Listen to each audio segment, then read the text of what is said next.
today I will present to you my Arduino activity, which is LM35 temperature sensor. Here is the code. In the top, we have here first define the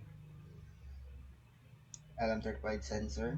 This will assign the LM35 sensor to analog pin A0. This will make the code cleaner. Instead of writing AL everywhere, we will just use the LM pin.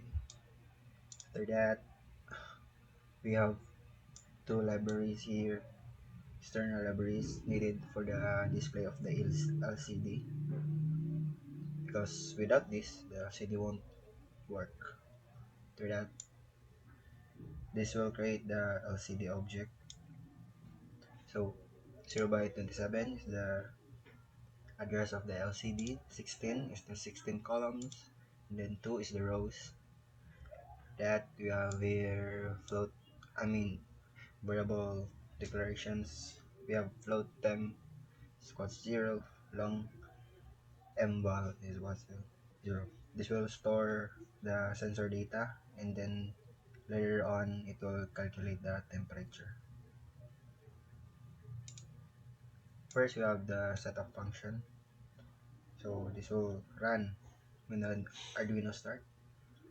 We use lcd.init to initialize the LCD, and then the backlight to turn on the LCD light. After that, we have a function loop. This is the main work our logic happens. So first we have to read the analog value from LM35. After that,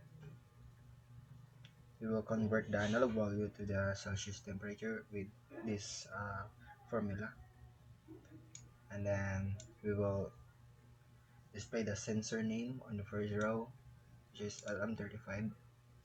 After that, we will print the label temp on the second row.